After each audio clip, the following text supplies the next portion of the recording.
Good afternoon to you. Today we will continue with the Constitution class. In the last class, we have seen the legislative powers and functions of Parliament. We have seen Schedule 7, in which three lists have been given: Union list, State list, and concurrent list. And also, we have seen the extraordinary circumstances under which the Union Parliament is competent to make law on the state subjects. Today, we will see the executive powers of the Union Parliament. As you know, our Constitution has established the parliamentary form of government, in which the executive, that is the Council of Ministers, headed by the Prime Minister, is directly accountable to the Parliament for all its acts and policies. Article 75 clearly provides that the President appoints the Prime Minister and on his advice the other ministers. In other words, even though the Prime Minister is appointed by the President, other ministers are appointed only on the advice of the Prime Minister. This implies that the Prime Minister has exclusive powers to appoint his ministers. The ministers hold their office during the pleasure of the President, even though this implies that the President can individually remove any minister. He cannot exercise this power without the advice of Prime Minister, because if the Prime Minister asks the President to appoint the same minister whom President has removed, then the President is bound to appoint that minister so advised by the Prime Minister. This is a check on the President.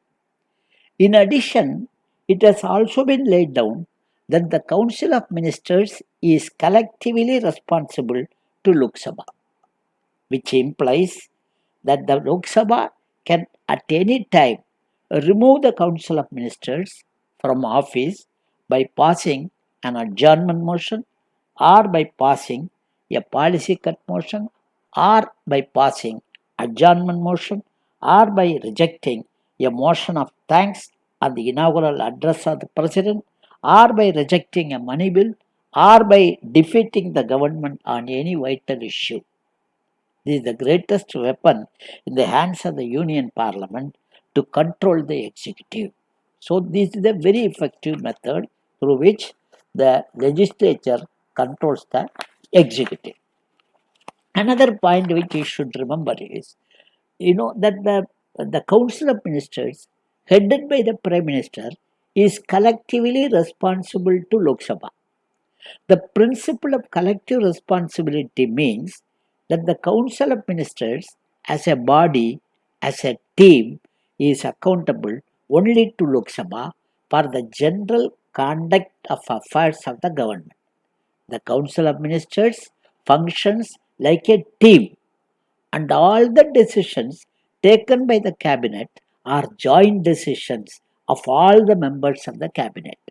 No matter whatever be their difference of opinion on a particular issue, once a decision has been taken by the Cabinet, all the members of the Cabinet are bound by the decision of the Cabinet.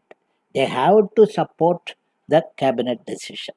If they disagree with any of the decision of the Cabinet, the only option open to a member of the Cabinet is to quit the Cabinet post.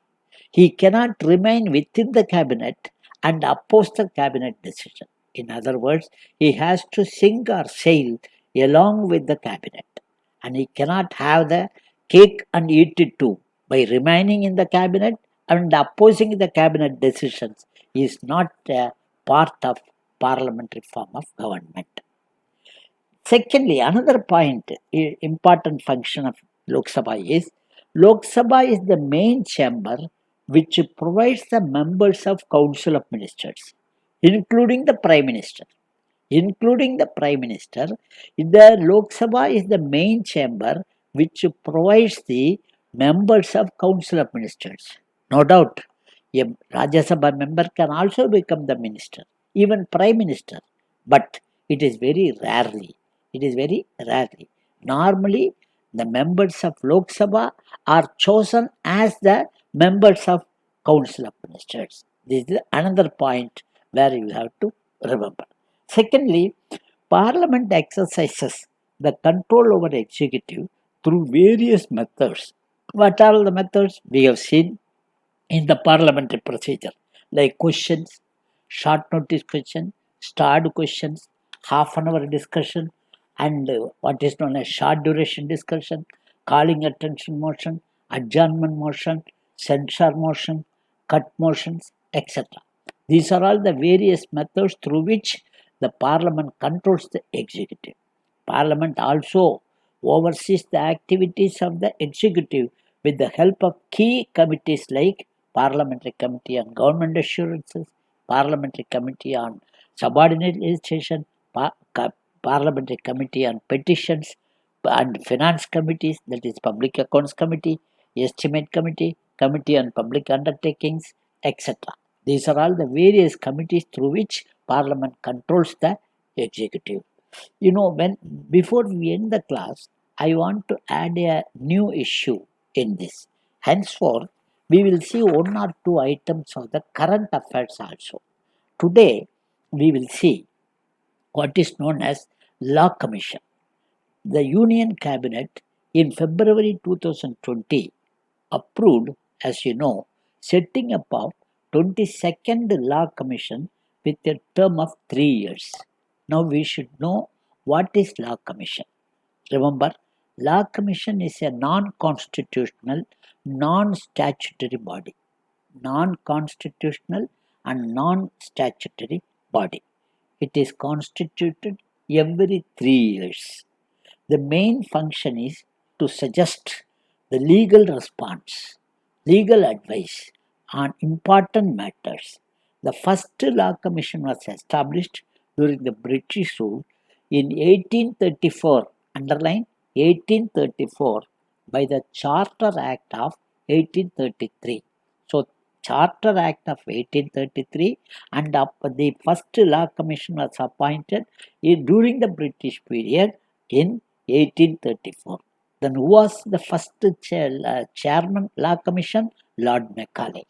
Lord Macaulay minutes is very important as far as education is concerned. So, Lord Macaulay.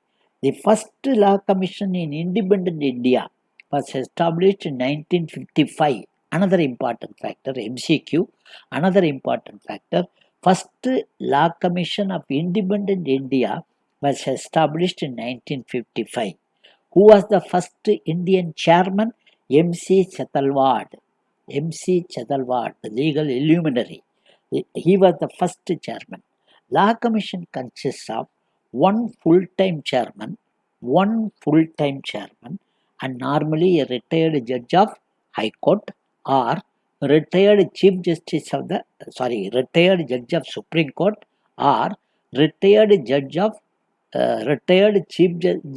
Justice of High Court. Both are equal rank. Remember, the retired judge of Supreme Court or retired Chief Justice of High Court. Either of them can be appointed as the Chairman Law Commission.